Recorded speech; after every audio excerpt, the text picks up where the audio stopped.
De los Hechos de los Apóstoles, capítulo 8, versículos 9 al 11. Hechos 8, del 9 al 11. ¿Me indican por lo menos lo tengan, hermanos? Amén. Entonces, para que todos lo tengan. Hechos 8, del 9 al 11.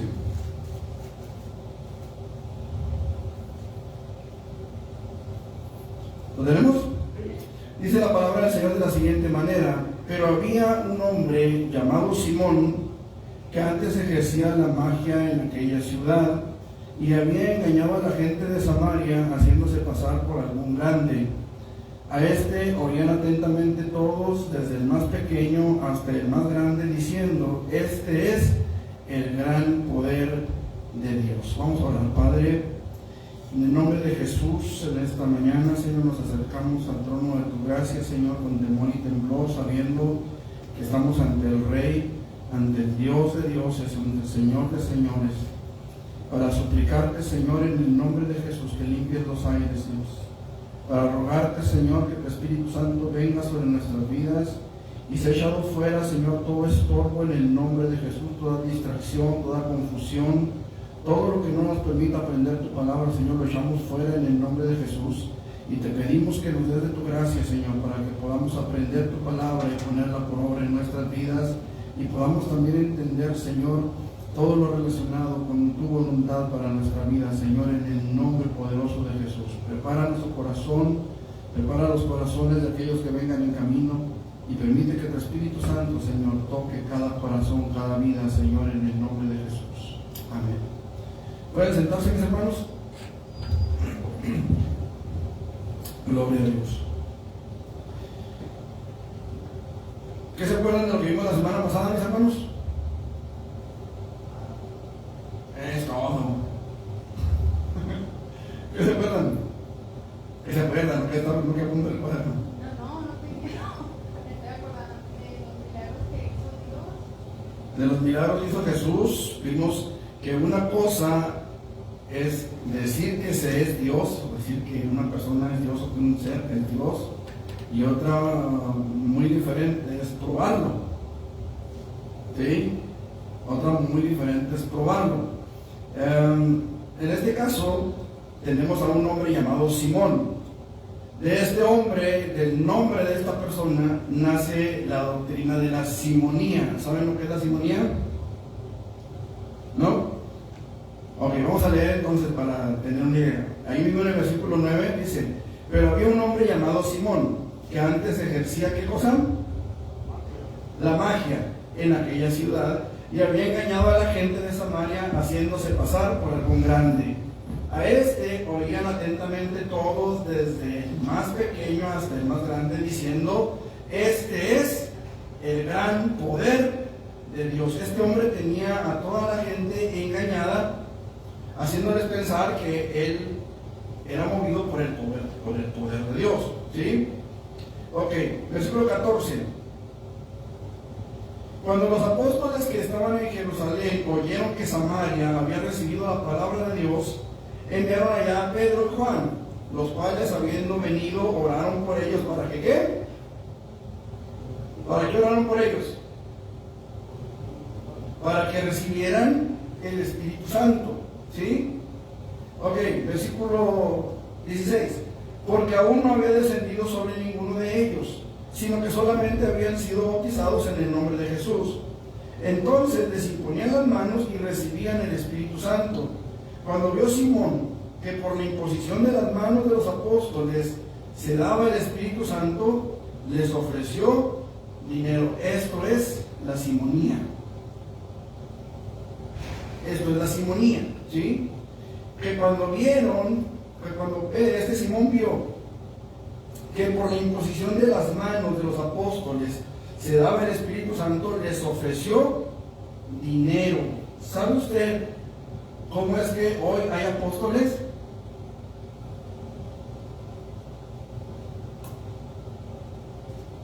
Por una módica suma. Creo que cuesta $500 o algo así el llegar a ser apóstol en nuestros días, en nuestros tiempos.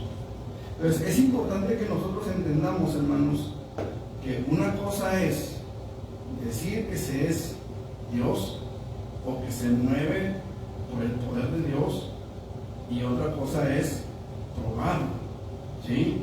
Son cosas un poquito distintas y muy, ¿qué quiero decir?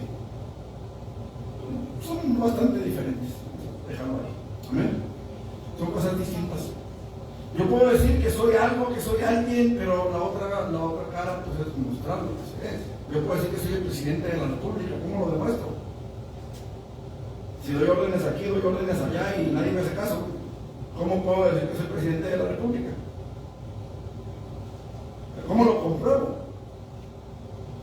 Claro que no. Hay una forma de comprobar que se es o que no se es. En primer lugar, el presidente de la República recibe una constancia donde consta que ganó la elección para presidencia de la República y por eso es el presidente de la República. ¿Por qué? Porque hay un documento que lo avala. En este caso, Simón tenía a la gente engañada, haciéndoles pensar que él era algún grande, podemos decir aquí, algún apóstol. Sin embargo, la misma gente se dio cuenta de que no era así. ¿Cómo? Cuando llegó Felipe empieza a predicar el Evangelio y la gente empieza a ver la diferencia entre uno y otro, ¿sí? Ok, Cristo ofreció muchos milagros que prueban su afirmación de que Él era Dios, de que Él es Dios. Podemos hablar, hermanos, de unos cuantos milagros, ¿verdad? Como convertir el agua en vino, que fue el primer milagro que se relata por ahí en el Evangelio, ¿sí? Podemos hablar de caminar sobre las aguas, de alimentar a 5,000 con trozos de pan, de trozos de pescado. Podemos hablar después de la alimentación de los 4,000 también con unos pocos panes y unos pocos peces. Podemos hablar de la sanidad del ciego, podemos hablar de la limpieza del leproso, podemos hablar de muchas cosas que Jesús hizo y que sin embargo no son todas las que hizo. Juan, el evangelista, dice que si se tuvieran que escribir todas las cosas que Jesús hizo, pienso, dijo Juan, que no cabrían en el mundo los libros que se tendrían que escribir. Entonces, Él multiplicó objetos físicos, sanó ciegos, levantó cojos, levantó muertos, cosas que solamente están en poder de Dios, cosas que solamente están en manos de Dios. Ahora, una cosa que nadie puede negar, porque quizá habrá mucha gente que pueda negar los milagros de Jesús. Podrán decir que el cojo no estaba cojo, que el muerto no estaba muerto y que el ciego no era ciego. Podrán decir muchas cosas, pero hay una señal indubitable de que Jesús es Dios. Y esa señal es la transformación que Dios hizo en nuestras propias vidas. Lo que Dios hizo en nuestro corazón, lo que Dios ha ido haciendo en nuestras vidas, que nos ha ido transformando de a poco. Quizá en algunos casos fue más drástico el cambio y fue total en el momento. En algunos otros quizá hemos ido viendo los cambios poco a poco. Pero lo cierto es que Jesús, su nombre, su sangre, han sido lo que ha cambiado nuestras vidas. Porque en el nombre de Jesús se nos predicó el Evangelio, y por la sangre de Jesucristo, por la fe en su sangre, nuestros pecados fueron perdonados. Eso en un inicio, ¿sí? Pero luego vimos en nosotros mismos una regeneración. Empezamos a ver cambios en nosotros cuando verdaderamente rendimos nuestra vida a Jesús. No digo que no ha habido tropiezos, pero cuando nos hemos arrepentido, el Señor nos ha levantado y nos ha encaminado nuevamente. Nos ha encarrilado nuevamente, ¿sí? Pues hay un milagro, hermanos, que ningún Dios, que ninguna religión puede reclamar, y es la resurrección de aquel que inició aquella religión, si lo queremos ver así. Todos pueden decir de Mahoma, de Buda, de Krishna, pero nadie, ninguno puede hablar de que su muerto resucitó. Si usted va a Asia, va a encontrar en algún lugar, va a encontrar la tumba de Mahoma, en Medio Oriente, va a encontrar la tumba de Buda, va a encontrar la tumba de María, pero no va a encontrar la tumba de Cristo. Es decir, va a encontrar los restos de ellos, pero en la tumba de Jesús no va a encontrar los restos de Jesús, porque Jesús se levantó de entre los muertos. María murió en Éfeso, pero sus restos fueron traídos a Jerusalén. Ella está sepultada en Jerusalén. Si usted se va a las genealogías de Lucas y de Mateo, va a encontrar diferencias en las dos genealogías. Una de las genealogías que encontramos en Mateo la genealogía que encontramos en Mateo viene por la línea de José, ¿sí? La otra viene por la línea de María. Y si usted va a las genealogías, se va a dar cuenta de que los dos van y llegan a Salomón. Y Salomón llega a David. ¿Explico? Entonces, por eso María fue sepultada en Jerusalén. ¿Dónde era la ciudad de David? En Jerusalén. Entonces, es interesante darnos cuenta de estos detalles, hermanos, porque a veces no los podemos captar como son. Pero lo cierto es, hermanos, que Jesús fue sepultado también a las afueras de Jerusalén, ¿sí? Como era de esperarse de un descendiente de David. Pero también es interesante darnos cuenta que su tumba está vacía. Está vacía. Entonces, hay por lo menos, hermanos, 12 hechos históricos. 12 hechos históricos, escuchen. Porque muchas veces, hermanos, nos vamos a la Biblia y mucha gente dice, no, es que la Biblia está llena de mitos. No es cierto, la Biblia no tiene mitos. Sin embargo, hay cosas que solamente viéndolas a través de la historia podemos darles un respaldo más allá de la Biblia. Y repito, la Biblia es la autoridad total, final, ¿sí? Sin embargo, hay mucha gente que necesita, como Tomás, ver otras pruebas, ver o tener otros datos, ¿verdad? Dijo el presidente. Ok, 12 cosas, hermanos, 12 hechos históricos que aún los estudiosos no cristianos, que aún los estudiosos admiten. De hecho, se me fueron los nombres, hubo dos personas que se propusieron una tarea, eran de Inglaterra los dos, y ellos se propusieron una tarea. Uno dijo, yo voy a investigar la resurrección de Cristo y voy a demostrar que fue mentira. Y el otro iba a investigar otra cosa, no recuerdo cuál era, pero iba a investigar otra cosa. Y los dos iban en contra de lo que la Biblia enseña. Pasa todo ese año y se vuelven a juntar otra vez en Inglaterra, y los dos eran cristianos. O sea, los dos se convirtieron al Evangelio en ese año. Y uno le confiesa al otro, oye, ¿sabes de que pues tengo una noticia, ¿verdad? ¿Sabes de que en mi investigación que yo hice me llevó a convertirme al Evangelio? Jesús resucitó. Y el otro, que no recuerdo qué era lo que iba a investigar, creo que es su nacimiento, él dijo, bueno, sabes que pues yo también tengo una noticia, también soy cristiano. Mi investigación me llevó a entender que Jesús verdaderamente hizo esto. Y los dos se convirtieron al Evangelio. Aún los no cristianos tienen que reconocer 12 hechos históricos. Número 1, Jesús murió por la crucifixión. Aún los más escépticos del Evangelio tienen que reconocer como hecho histórico la muerte de Jesucristo. Es un hecho que ha trascendido a la historia, es un hecho que dividió la historia en dos.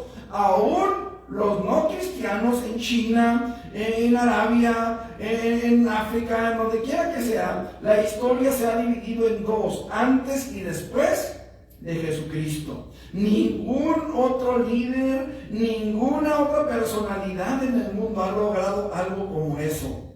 Los Beatles dijeron alguna vez, John Lennon dijo alguna vez que la era cristiana iba a desaparecer, pero que los Beatles iban a ser famosos para siempre. Hace unos días llegó a mi Facebook un video de un joven que anda por las calles vestido de payaso y preguntándole a los jóvenes quién es más famoso. Y él decía, ¿los Beatles o un tal Peso Pluma? Que yo no sé quién será ese sujeto, pero un tal Peso Pluma. Y toda la chavalada decían, Peso Pluma. O sea, ese que dijo que Jesucristo se iba a acabar y que los virus iban a ser más famosos, la juventud de nuestros tiempos ya no sabe quién son. O sea, el único que dividió la historia en dos fue Jesús. Y lo que hizo que fuera esa división en la historia, escuchen, no fue su nacimiento, fue su crucifixión. Porque si Jesús hubiera nacido, pero no hubiera sido crucificado, hubiera sido uno más entre la bola. ¿Me explico? Ahora, cierto que la historia se divide en el tiempo de su nacimiento, de ahí para atrás y de ahí para enfrente, de ahí para adelante, ¿sí? Pero lo que hizo que Jesús o que su nacimiento fuera trascendente fue su muerte y su resurrección en la cruz.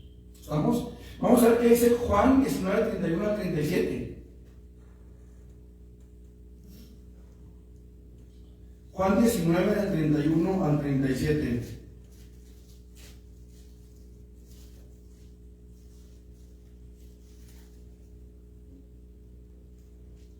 Entonces los judíos, por cuanto era la preparación de la Pascua, a fin de que los cuerpos no quedasen en la cruz en el día de reposo, pues aquel día de reposo era de gran solemnidad. Escuchen, aquí hay un dato interesante. No sé cuántos han escuchado a un hermano judío que se llama Baruch, de un canal que se llama, ¿cómo se llama, hija? Amor por Israel. Love for Israel. Este varón, este hermano, es judío. Y él explica esta parte donde dice, porque era de gran solemnidad, explica que cada cierto tiempo el Shabbat, o el Shabbat, es movido de su lugar. Hay un Shabbat especial que comienza, si mal no recuerdo, bueno, según lo que él explica, para no meterme mucho lío, es que Jesús fue crucificado un miércoles, y estuvo jueves, viernes y sábado en la tumba y resucitó el domingo por ese Shabbat especial. No sé si me estoy explicando. Por esa Pascua especial.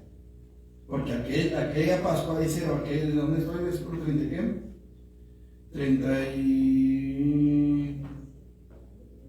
Ay, me perdí. 31. 31. Dice, pues aquel día de reposo, es decir, aquel Shabbat, era de gran solemnidad, era un Shabbat especial, ¿sí? Así lo traduce este hermano, cualquiera lo puede buscar ahí en internet. El hermano Baruch se llama, es de Amor por Israel, ¿sí? Dice, rogaron a Pilato que se les quebrasen las piernas y fuesen quitados de allí. Vinieron pues los soldados y quebraron las piernas al primero y asimismo al otro que había sido crucificado con él. Mas cuando llegaron a Jesús, como le vieron que ya muerto, como le vieron ya muerto, no le quebraron las piernas. Pero uno de los soldados le abrió el costado con una lanza y al instante salió sangre y agua, y el que lo vio da testimonio y su testimonio es verdadero. Y él sabe que lo que dice es verdad, para que vosotros también creáis. Hasta ahí la lectura. Pero qué interesante es que dice el que lo ¿qué? El que lo vio da testimonio. O sea, a mí no me lo platicaron, dice Juan. Yo estuve ahí. Yo lo vi. Una cosa es cuando usted le dice a alguien, oye, fíjate que en tal campaña, en tal culto, oraron por un ciego y el ciego empezó a ver. No es lo mismo que usted diga eso a que usted diga, sabes que yo era ciego y el Señor me sanó.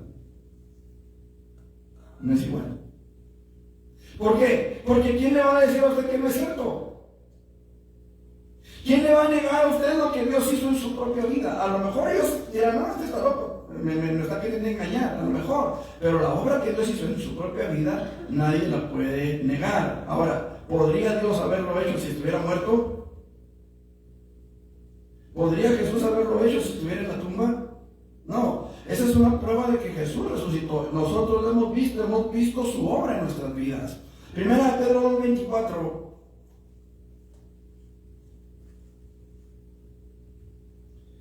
Quien llevó él mismo nuestros pecados en su cuerpo sobre el madero, para que nosotros, estando muertos a los pecados, vivamos a la justicia, y por cuya herida fuisteis sanados. Jesús murió en el madero. Ahora, aquí tenemos que tener cuidado porque luego los testigos de Jehová llegan y dicen que Jesús no murió en una cruz, sino en un madero, en un palo. ¿Sí? ¿De qué era la cruz? Por eso dice que estaba en el madero. ¿Sí? No porque no fuera una cruz, sino porque era de madera. Ellos instauraron la cruz también. Lo que pasa es que ellos no creen en la cruz. O sea, ellos creen que era un palo. ¿Sí? Ahora, es importante la manera en la que murió. O sea, hubiera sido lo mismo que morir en el palo a que morir en la cruz.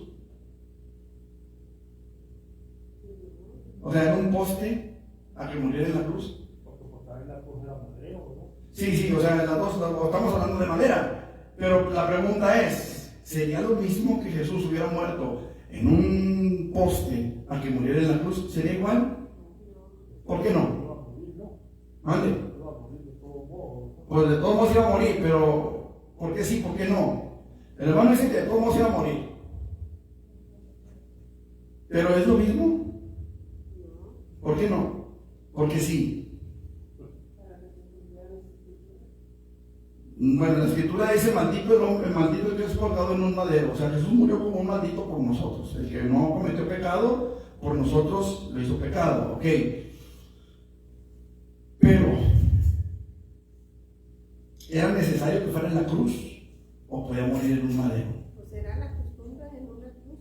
Si no, los otros dos hombres habían muerto en un madero. Los otros dos también murieron en una cruz. Pero, repito la pregunta. ¿Por qué era necesario que fuera en la cruz y no en un poste? Si de todas maneras iba a morir como ese hermano.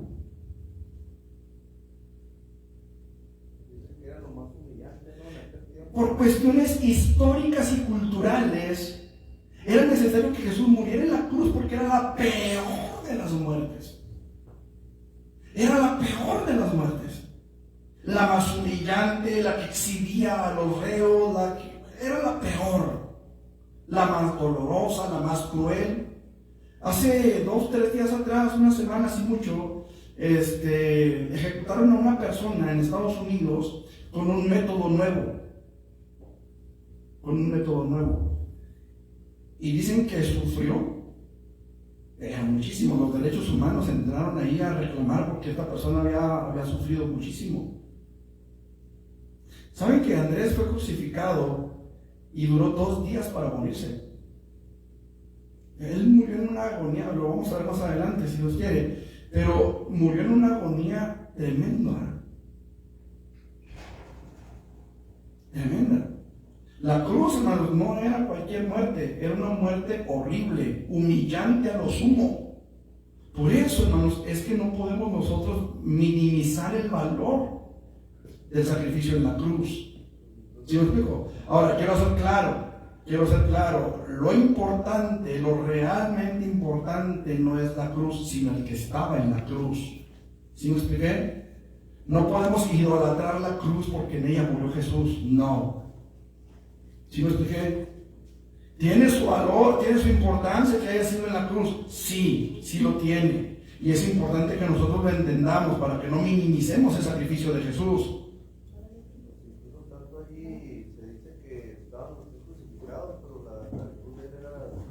Más alta. Sí, era más alta. Se dice que las cruces se levantaban a 1 metro de altura. La de Jesús tenía 3 metros. Estaba más alta.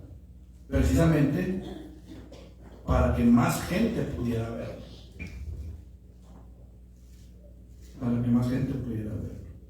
No es lo mismo si yo me bajo de aquí y empiezo a dar clase desde abajo, así estoy acá arriba, pues ustedes me ven mejor. Sí, entonces, en el caso de Jesús, de la cruz, es lo mismo. O sea, una cosa era que estuvieran los otros dos de abajo y otra que Jesús estuviera arriba. ¿Sí? Ok. Hebreos 12:2, ¿qué dice?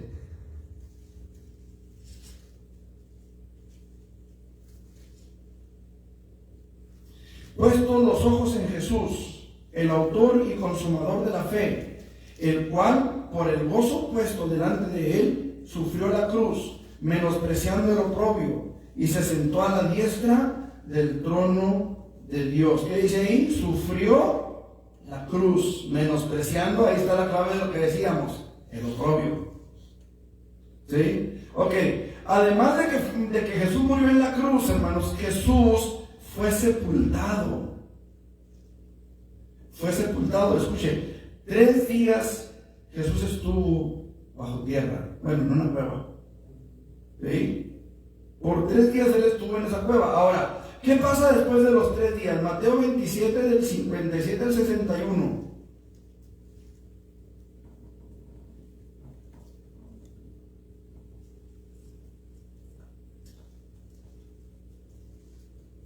Bueno, que me voy a decir un poquito más adelante. Mateo 27, del 57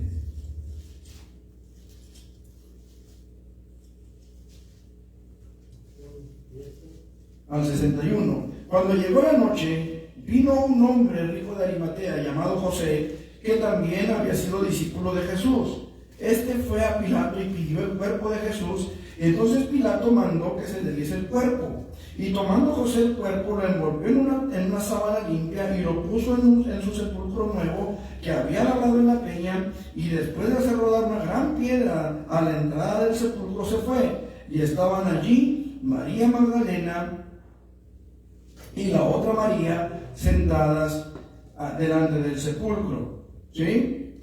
Al día siguiente, vamos a seguir leyendo hasta el 66. Al día siguiente, que es después de la preparación, se reunieron los principales sacerdotes y los fariseos ante Pilato, diciendo: Señor, nos acordamos que aquel engañador dijo, viviendo aún, después de 3 días resucitaré. Manda pues que se asegure el sepulcro hasta el 3er día, no sea que vengan sus discípulos de noche y lo hurten y digan al pueblo: resucitó de entre los muertos, y será el postrero error peor que el primero. Y Pilato les dijo: ahí tenéis una guardia, id a asegurarlo como sabéis. Entonces ellos fueron y aseguraron el sepulcro, sellando la piedra y poniendo la guardia. Escuchen, hermano, porque una vez que la piedra fue sellada con el sello del rey, o con el sello en este caso de Pilato, que era el gobernador, nadie podía acercarse a esa tumba para abrirla. La guardia militar que había, porque era una guardia romana, estaba facultada para matar a cualquiera que se acercara. ¿Cómo los ángeles no les hicieron nada? No, pues estaban muertos de miedo, tirados en el piso. Aparte, pues eran ángeles. Pero la cosa está aquí, hermanos, en que nadie, ninguno de los discípulos podía acercarse a la tumba. ¿Sí? Las mujeres fueron después del día de reposo, es decir, fueron el sábado, el domingo. ¿Se acuerdan que dijimos que había un Shabbat especial? ¿Sí? ¿Por qué dice aquí después de la preparación? ¿Sí lo leyó? Que dice que después de la preparación, al día siguiente dice que es después de la preparación. Esto nos habla de que venía el Shabbat, que era normal. Había que prepararlo. Es el sábado, Shabbat es sábado. Y el sábado era el día de reposo. Entonces tenían que prepararlo. Por eso dice, al día siguiente, después del Shabbat, o sea, después de la preparación. Después de la preparación para el Shabbat, perdón. Entonces aquí la cosa es que nadie se podía acercar. Nadie. Quiere decir entonces que el cuerpo de Jesús sí estuvo ahí. Los 3 días que la guardia estuvo ahí. ¿Sí? ¿Hasta en qué momento fue quitada la guardia o en qué momento se fueron los guardias? Cuando reaccionaron después de que vieron a los ángeles. Porque la Biblia dice que cayeron como muertos. Estaban todos asustados. Tan así que los ángeles les dijeron a las mujeres: no temáis vosotras. A los soldados no les dijeron eso. Nada más a las mujeres les dijeron: no temáis vosotras. Entonces, esos 3 días Jesús los pasó en la tumba. Ahora, su muerte causó que los discípulos se desesperaran y por un momento perdieran la fe. ¿Se acuerdan qué hizo Pedro? ¿Qué hizo Pedro? No, después, ya cuando Cristo estaba en la tumba, ¿qué hizo? Fue corriendo a ya fue corriendo. No, cuando estaba todavía en la tumba. ¿A dónde? A pescar. Se fue a pescar. O sea, Pedro volvió a su antigua forma de vida. ¿Explico? Ya se murió, pues ya, que hasta aquí se acabó, ¿verdad? Vamos a seguirle. ¿Qué hacemos cuando un familiar nuestro muere, hermanos? Seguimos viviendo, seguimos nuestras vidas. ¿Sí nos duele? Sí nos duele, ¿cómo no? Yo creo que todos hemos pasado por una experiencia de ese tipo. Sin embargo, la vida sigue y tenemos que seguir trabajando, tenemos que seguir viviendo y tenemos que seguir adelante. ¿Sí o no? ¿Qué dijo Pedro? Pues ya, se acabó el Señor, vámonos a la pesca. Ya 3 días perdió la pesca pronto. Resulta que Jesús se levanta y aquellos andan pescando y Jesús prepara un pez asado en la playa y les dice, hijitos. Y por ahí alguien dijo a Pedro, es el Señor. Y Pedro se lanzó al agua, a veces se ciñó y se lanzó al agua y se fue nadando. O sea, no esperaban verlo ahí. Vamos a ver qué dice, hermanos, ahí en Juan 21, del 1 al 3. Juan 21, del 1 al 3.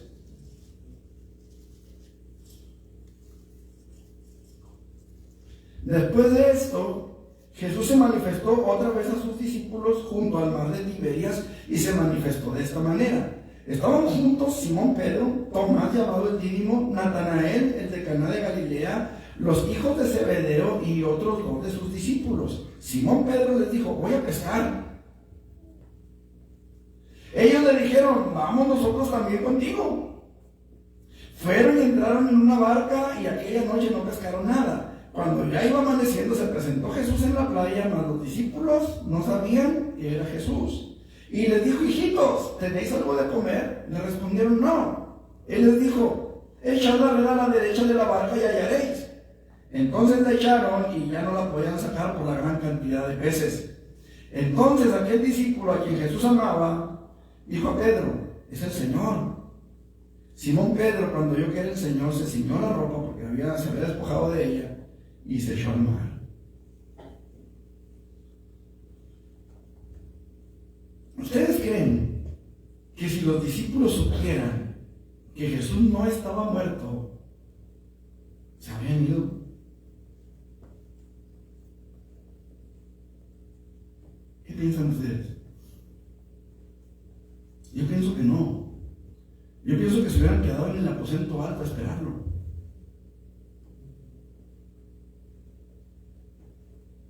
Pero ellos estaban desesperados. Lucas 24,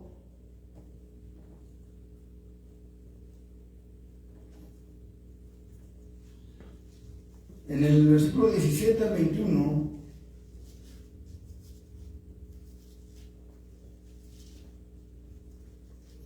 los caminantes de Maús. ¿Lo tienen? Lucas 24, 17 al 21.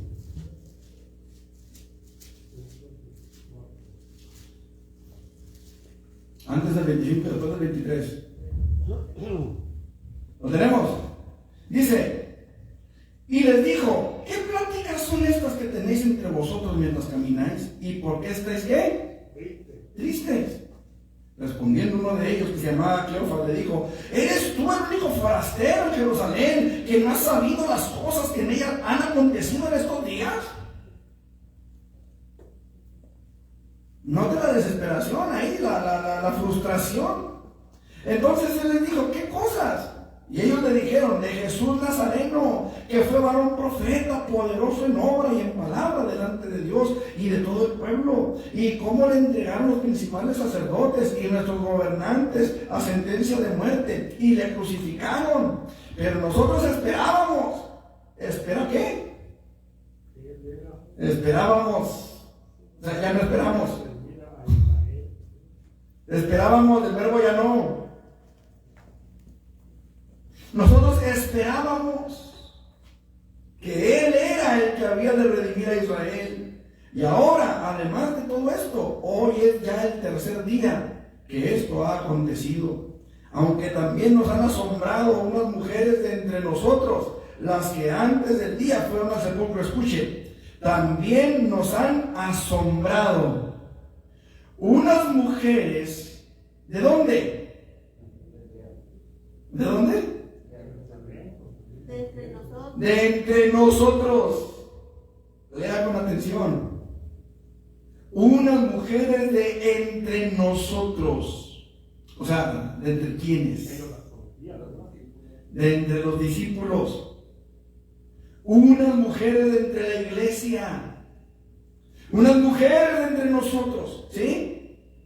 Las que antes del día fueron al sepulcro, y como no hallaron su cuerpo, vinieron diciendo que también habían visto visión de ángeles, quienes dijeron: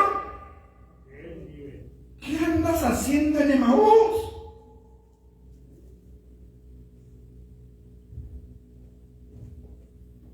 ¿Sí me expliqué con la pregunta? Nos han asombrado, o sea, estamos asombrados porque unas mujeres entre nosotros, de entre nosotros, nos dijeron que Él vive. Pero como nosotros ya no esperamos, pues nos vamos a Emaús. Venían hablando con Él. Sí, venían hablando con Él. Pero la cosa es que andaban haciendo en Emaús. Si les acababan de decir que Jesús había resucitado y ellos se asombraron. Oye, pues por lo pronto, pues vamos a ver si es cierto o no es cierto. ¿Me explico? Ellos se desesperaron, ellos se angustiaron, ellos perdieron la fe por momentos. Jesús les tiene que llamar la atención y les dice: oh, insensatos y tardos de corazón para creer. O sea, ellos ya sabían, pero no creían. No lo creían. Escuche, lo voy a mencionar más adelante, pero ¿usted daría la vida por algo que no cree? Quiero dejarlo con esa pregunta, porque vamos a ver más adelante. ¿Sí? Ok. Se halló la tumba de Jesús. ¿Sí? Y en nuestros tiempos se cree que se halló la tumba de Jesús vacía. En el caso de ellos, pocos días después, 3 días. En el caso nuestro, más de 2000 años. Y la tumba está vacía. Y la tumba está vacía. Mateo 28, del 5 al 6.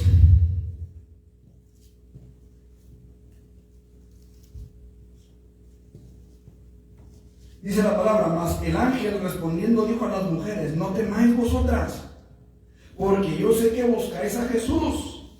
¿A cuál Jesús? El que fue crucificado. O sea, no cualquier Jesús. ¿Sí? No cualquier Jesús.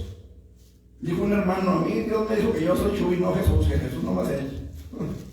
Yo soy Chuy. Esto a mí me gusta entrar cuando dice: no, es que mi padre es Chuy. No, Jesús.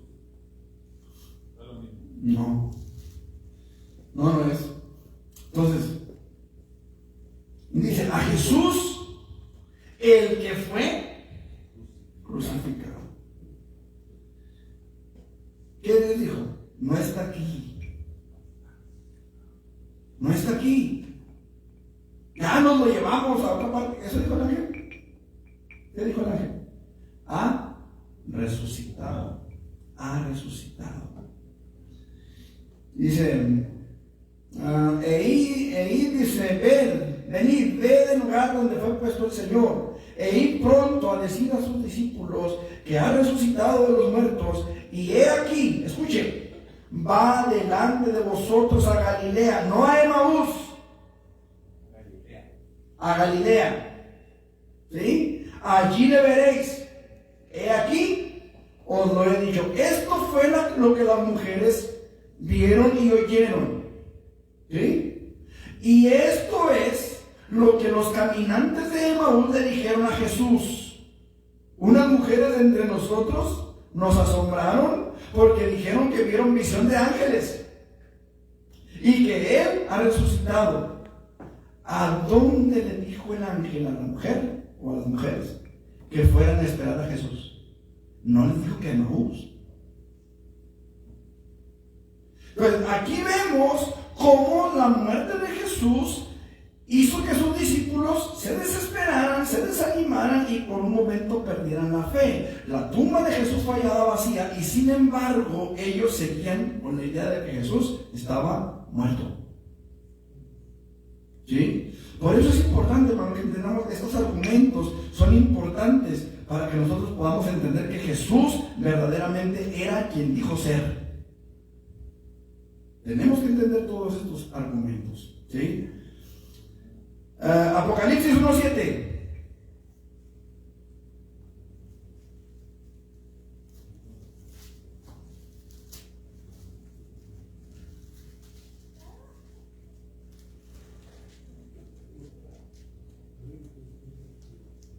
Que aquí se viene con las nubes y todo ojo lo verá, y los que les traspasaron y todos los linajes de la tierra harán lamentación por él.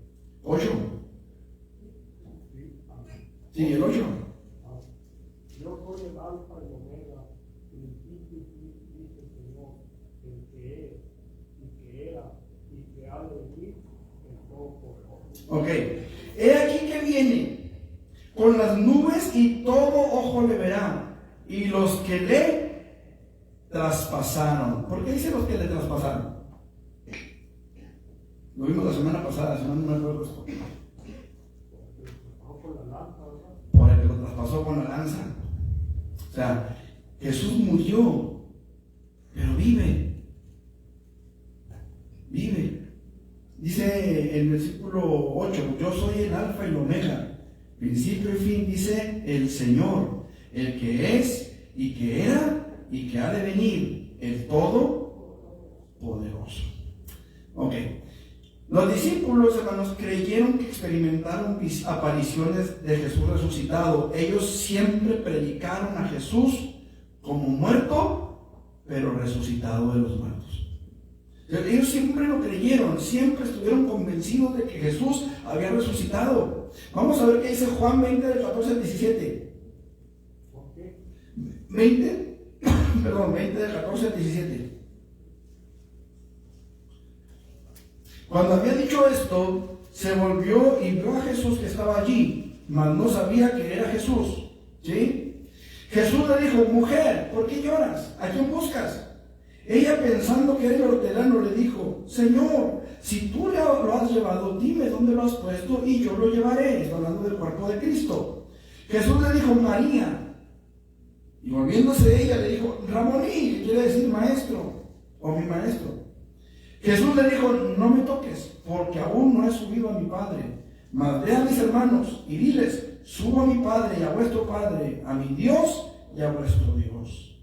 Fue entonces María Magdalena para dar a los discípulos las nuevas de que había visto al Señor y que Él le había dicho estas cosas. Escúchenlo. ¿Qué vieron las mujeres cuando llegaron a la tumba? La piedra, y sobre la piedra un varón sentado. ¿Qué era ese varón? Era un ángel, ¿sí? Pero aquí María Magdalena sabe quién es quién, porque las dos que llegaron, María Magdalena y la otra María, sabían, supieron, entendieron, distinguieron que ese que estaba en la piedra era un ángel. Lo entendieron, lo discernieron, lo vieron, ¿sí? Que era un ángel, o que eran ángeles, porque creo que era más de uno, los que estaban ahí. La cosa es que cuando Jesús le dice María, ella inmediatamente lo identifica y sabe quién es. Pudo saber la diferencia entre los ángeles que estaban en la tumba y el Señor que le estaba hablando. Pudo distinguir la diferencia. ¿Sí me explico? O sea, ella no dijo, un ángel que parecía. No, ella estaba segura de quién era el que le estaba hablando. Y esta es una seguridad, hermanos, que acompañó a todos los discípulos. Que Jesús había resucitado. Vamos a ver el versículo 19, ahí mismo. ¿Qué dice? Cuando llegó la noche de aquel mismo día, el primero de la semana, entrando en las puertas cerradas en el lugar donde los discípulos estaban reunidos por miedo de los judíos, vino Jesús puesto en medio de Aquí hay dos detalles importantes, hermanos. El primero, el que estamos viendo. Ellos supieron quién era el que estaba ahí. ¿Vamos? Estaban seguros de quién era el que estaba allí. Y así lo manifiesta en el versículo 19. Cuando llegó la noche de aquel mismo día, el primero de la semana, estando las puertas cerradas, en el lugar donde los discípulos estaban reunidos, por miedo, ese es el otro detalle, por miedo de los judíos, vino Jesús. ¿Quién les dijo que era Jesús?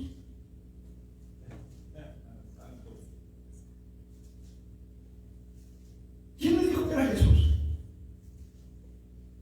¿Saben quién les dijo? Les dijo 3 años de experiencia con Él, de convivir con Él. Yo le pregunto, hermanos, a ustedes, los que tenemos hijos, si vemos a nuestros hijos en la calle, ¿sabemos quiénes son? Los que tenemos padres, bueno, los que tienen padres todavía y los ven en la calle, ¿saben quiénes son? Dice Mario. Sabemos quiénes son. ¿Por qué sabemos quiénes son? Porque hay un acta de nacimiento que nos dice quiénes son. Porque hay comunión, hay vínculo, hay cercanía. ¿Por qué les tenían miedo a los judíos? Ahorita vamos para allá. Pero supieron quién era. Sabían que era Jesús. ¿Sí? Siempre tuvieron la certeza, la convicción de que era Jesús. Ahora, escuchen, ellos estaban muertos de miedo. ¿Por qué es importante ese detalle, hermanos? Porque hay por ahí, de hecho en Mateo lo encontramos, un rumor de que los discípulos se robaron el cuerpo. ¿Sí? Yo le pregunto, ¿usted está muerto de miedo porque ya mataron a su maestro y lo andan buscando a usted? ¿Va a andar en la calle robándose cuerpos muertos? Claro que no. Va a estar metido debajo de la cama y si se puede debajo del piso, debajo de la cama. Porque sabe que ya mataron a su maestro. A Pedro le dijeron, tú también eres de ellos. También tú vas para donde mismo, ¿sí o no? O sea, el hecho de que a Pedro le dijeran, tú también andabas con él, aún tu hablar te descubre aguas. ¿Dónde estaba Pedro? En casa del sumo sacerdote. Ya tenían al maestro ahí y nada les costaba echarle guante al discípulo. Pues ahí estaba. Y no le había cortado la oreja a Marco. 3 veces a robar el regalo. ¿Qué hizo Pedro cuando le dijeron, tú también eres de ellos? ¿Qué hizo? Lo negó. 3 veces lo negó. ¿Por qué lo negó? Si era tan valiente. Por miedo a la muerte. Los discípulos estaban aterrados, hermanos, en el lugar, en el aposento alto. Estaban escondidos por miedo de los judíos. Repito, un argumento que surgió precisamente por los judíos fue que los discípulos habían robado el cuerpo. Esto lo echa por tierra inmediatamente, hermanos. Estaban muertos de miedo. Una persona muerta de miedo no va a andar haciéndole al valiente.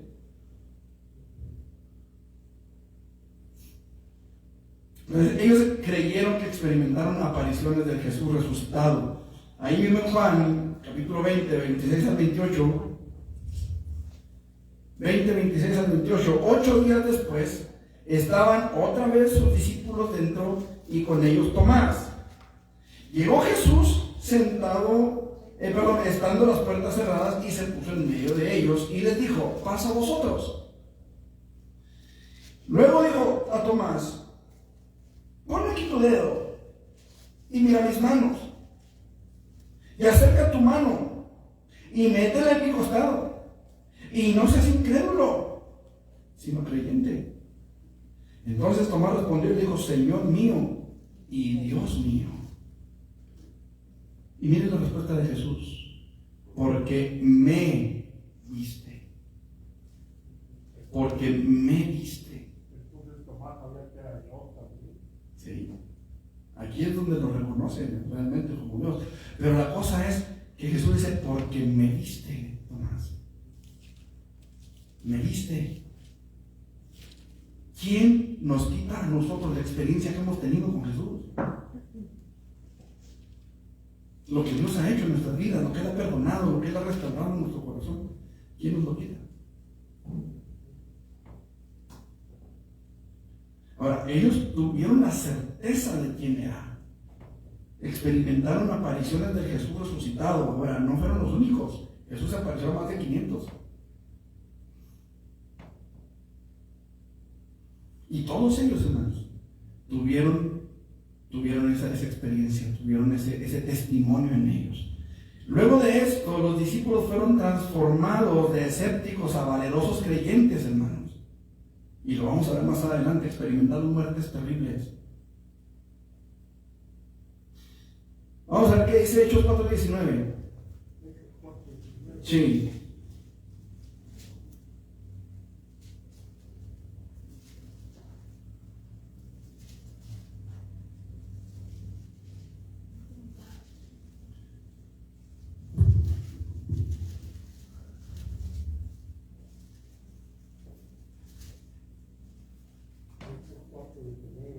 Mas Pedro y Juan respondieron diciendo: juzgad si hoy es justo delante de Dios obedecer a vosotros antes que a Dios. Fíjense bien, ¿quién negó a Jesús 3 veces? ¿Por qué lo negó? Porque le dio Cuscus, dicen por ahí, ¿verdad? Estaba muerto de miedo, ¿sí? La resurrección de Jesús y obviamente la venida del Espíritu Santo lo transformó por completo al grado de que ya no eran los sirvientes del sumo sacerdote, sino el Sanedrín.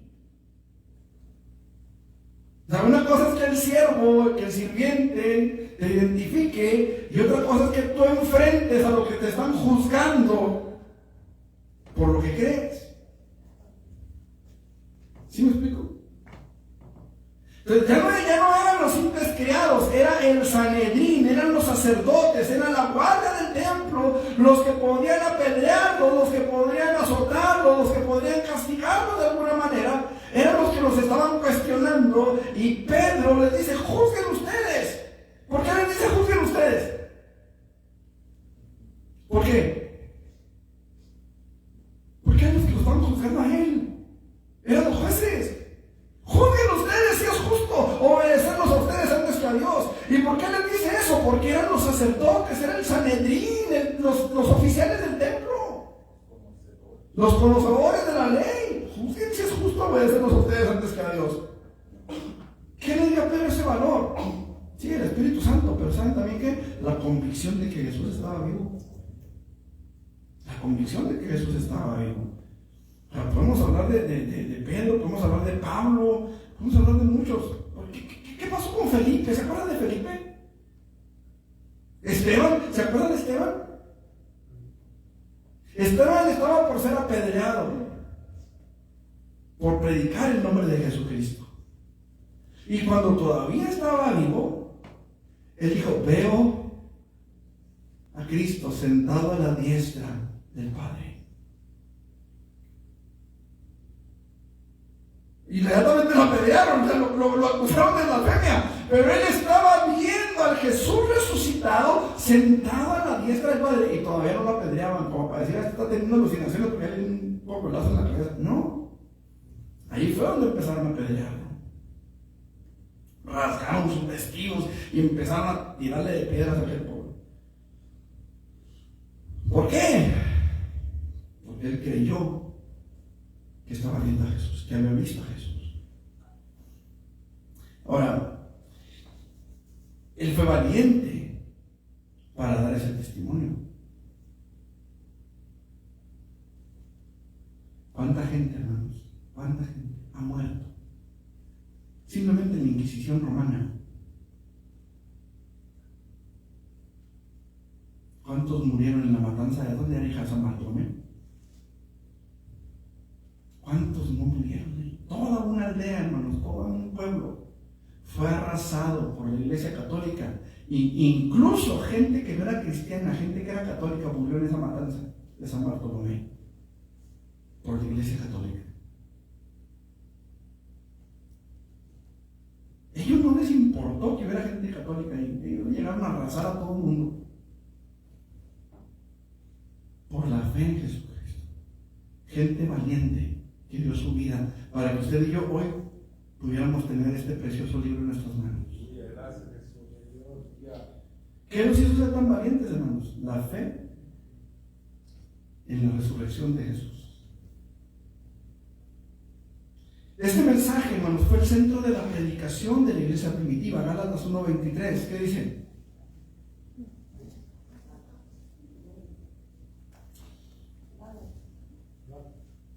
Gálatas 1:23, perdón. 23. Solamente oían decir, aquel que en otro tiempo nos perseguía, ahora predica la fe que en otro tiempo asolaba. Aquel que en otro tiempo nos perseguía, ahora predica la fe que antes asolaba. ¿Cuál era esa fe? La fe en que Jesús había resucitado. ¿Qué fue lo que hizo que Pablo predicara eso?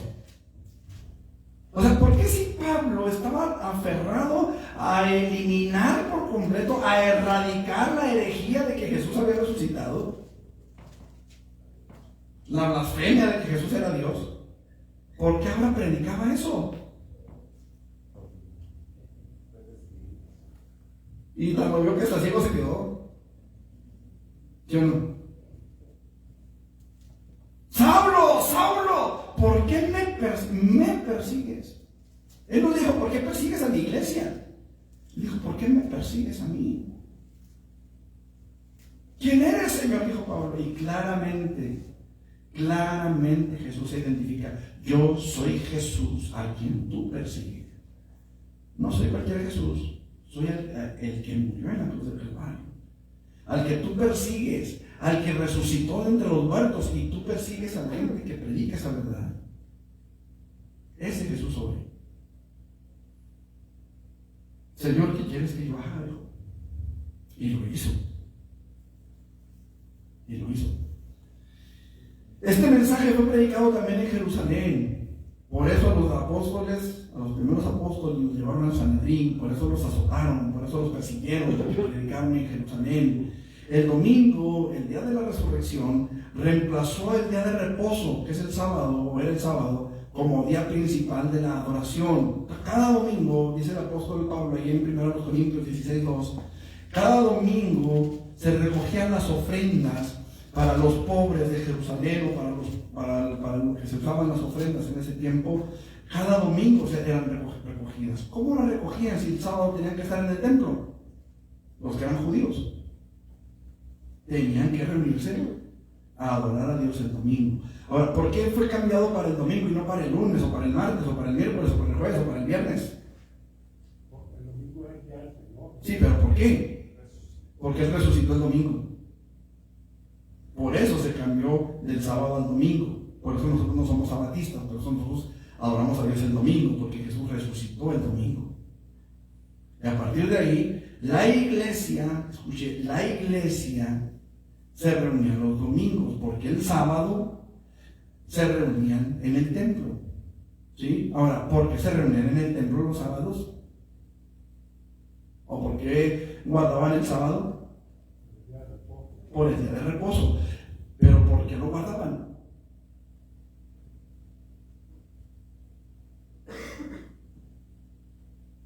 Porque era un mandamiento. ¿Para quiénes? ¿Para quién? Para todos los judíos. Para todos los judíos. La iglesia nació entre los judíos. Acuérdense que en un principio todos los apóstoles eran judíos. Y todos los apóstoles predicaban hasta que hubo uno que fue llamado a los gentiles. ¿Sí? Y antes de ese que fue llamado a predicar a los gentiles, que se llamaba Saulo de Tarso, que después lo conocimos como Pablo, hubo otro. ¿Quién fue? Pedro, que muy amorosamente llegó con Cornelio y le dijo: tú sabes cuán abominable es para mí venir a tu casa. Pero aquí miren, ni modo, déjame mandar. ¿Qué quieres?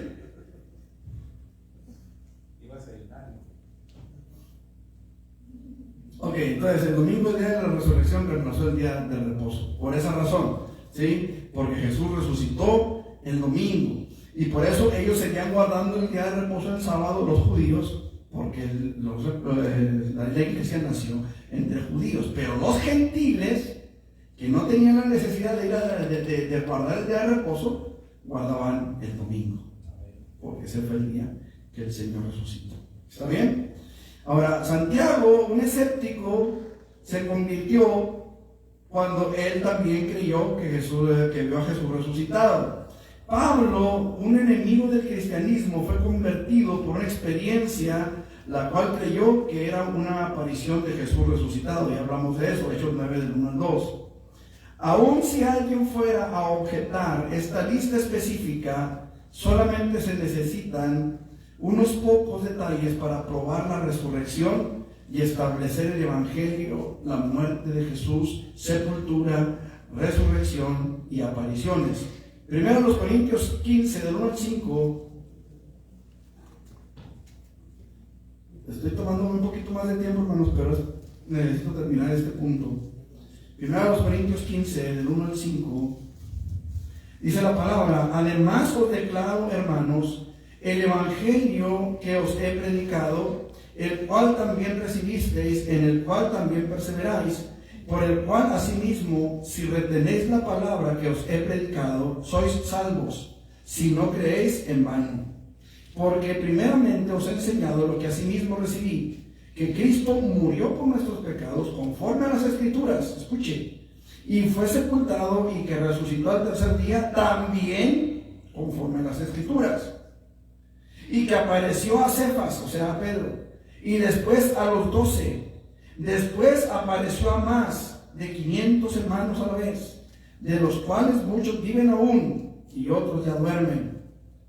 Después apareció a Jacobo, después a todos los apóstoles, y al último de todos, como un abortivo, me apareció a mí. Mientras que hay algunas teorías para explicar uno o dos de los hechos arriba mencionados, o sea, de lo que hablamos, solamente la resurrección explica y justifica todas ellas.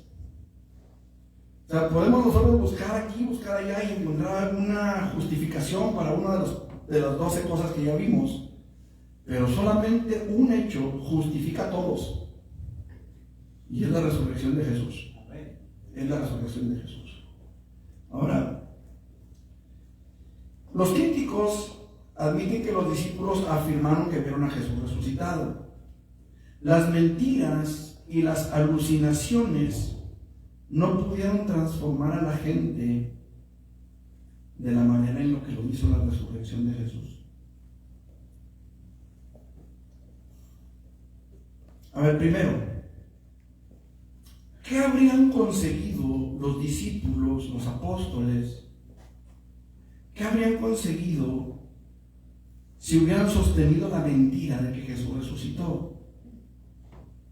El cristianismo, contrario a lo que la Iglesia Católica quiere hacer entender o hacer creer, el cristianismo no era una religión popular.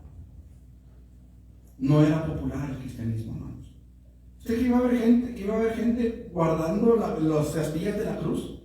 ¿Usted cree que iba a haber gente guardando el manto? ¿Usted cree que iba a haber gente guardando ese tipo de cosas que ahora quieren hacernos creer que están ahí? El cristianismo no era popular. Por algo Pedro lo negó, porque no era popular. ¿Cuántos cristianos murieron bajo Nerón, siendo quemados como antorchas para alumbrar la ciudad? No era popular. ¿Qué se hubieran ganado con mantener una mentira? Segundo, los mentirosos no se hacen buenos mártires. No hay nada mejor que la resurrección para explicar la buena disposición que tuvieron los discípulos para experimentar semejantes muertes horribles por su fe. Pedro fue sentenciado a morir crucificado, pero él mismo pidió ser crucificado de cabeza porque no consideró o no se consideró a sí mismo digno de morir como su Señor. Él pidió ser crucificado de cabeza con los pies hacia arriba. ¿Por qué? Si Cristo no resucitó. ¿Sí me está haciendo entender? Mateo sufrió el martirio en Etiopía habiendo muerto por una herida de espada. ¿Por qué si Jesús está en la tumba? ¿Qué se ganaban ellos? Escuche, Pedro en Babilonia, Mateo en Etiopía. ¿Qué los hizo salir de Jerusalén a predicar? Si estaban predicando una mentira. Juan enfrentó el martirio cuando lo cocinaron en un enorme caldero de aceite hirviendo. No murió, pero fue llevado a las islas de Patmos, a la isla de Patmos donde escribió el Apocalipsis. Cuando murió ¿cómo se llamaba este hombre? No, no recuerdo cómo se llamaba quien estaba gobernando en ese tiempo. Pero cuando él muere, Pablo es liberado y fue llevado de regreso a lo que hoy conocemos como Turquía. Él murió muy viejo y fue el único de los apóstoles que murió en paz. Y cuando digo en paz me refiero a que no lo mataron, pero ya lo habían hervido en aceite. Ya lo habían cocinado. Santiago, el hermano de Jesús, no habiendo sido oficialmente apóstol, porque él no fue apóstol, él fue pastor de la iglesia en Jerusalén. Él fue el que presidió el concilio que encontramos en Hechos, ¿qué es? 15, por ahí. Él era el que estaba presidiendo ese concilio porque él era el pastor de la iglesia, no era apóstol. ¿Sí? Él fue líder de la iglesia en Jerusalén, fue arrojado de una altura de más de 30 metros desde el pináculo sureste del templo, que se cree que ese mismo pináculo fue donde Jesús fue tentado. ¿Qué creen? Que no se murió.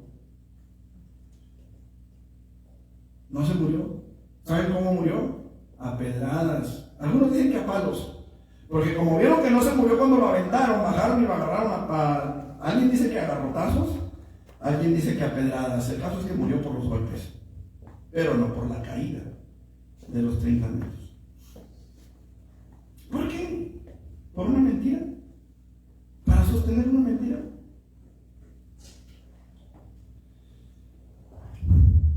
Bartolomé, también conocido como Natanael, fue misionero en Asia.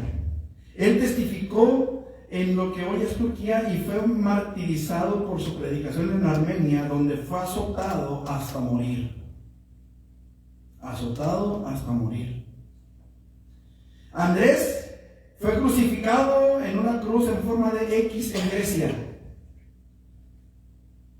después de haber sido azotado severamente por 7 soldados.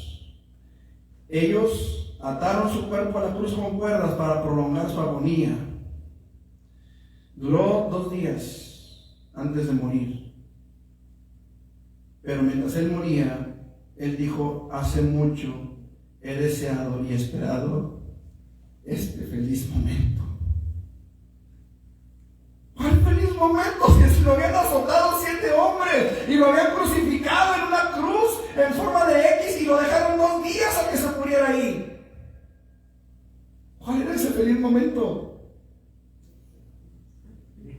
Para mí el morir es Cristo, dijo Pablo, y el morir es ganancia. Él continuó predicando a sus verdugos por 2 días hasta que murió. El apóstol Tomás fue traspasado con una lanza en la India. También hay tradiciones de otros apóstoles, pero ninguna que cuente con una base histórica o tradicional confiable, entonces no la vamos a mencionar.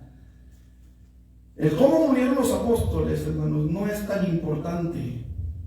Lo que sí es importante es el hecho de que todos ellos, estuvieron dispuestos a morir, a padecer muertes horribles.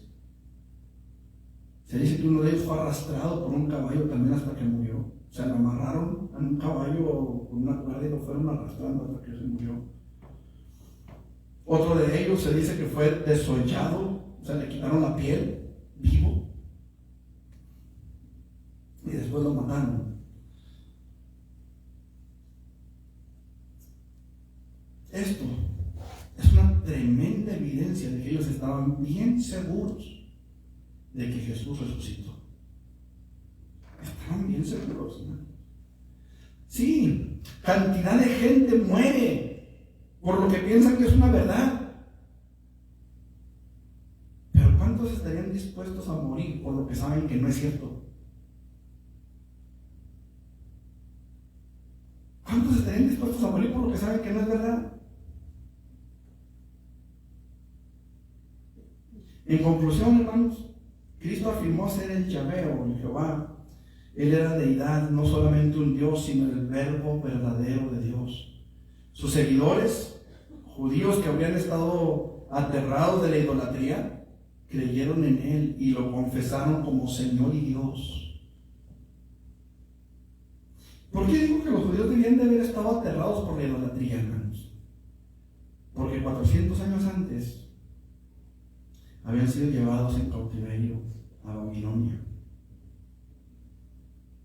¿Por qué fueron llevados en cautiverio? Por la idolatría. Ellos venían saliendo de eso, como para rendirse otra vez a la idolatría. Ellos creyeron en Él y se refirieron a Él como tal, como Dios, como Cristo, como el Mesías prometido. Cristo probó sus afirmaciones de ser deidad a través de los milagros que hizo, incluyendo las resurrecciones, incluyendo su propia resurrección. Y esa resurrección alteró al mundo entero, hermanos. Ninguna otra hipótesis puede explicar estos hechos. Así que la deidad de Cristo es una rotunda verdad bíblica. Jesús es Dios. ¿Preguntas?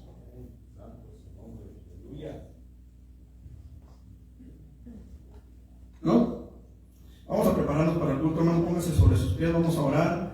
A nuestros hermanos que están por ahí en internet, les informamos que terminamos la transmisión y volvemos a conectarnos en una hora para la transmisión de nuestro mensaje. Hijo, ¿me haces el favor de pararle a los dos? No sé si el otro también todavía esté grabando, es que como que está fallando ahí la cámara, como que se detiene. Pero el de abajo, si está apagado, así lo dejas.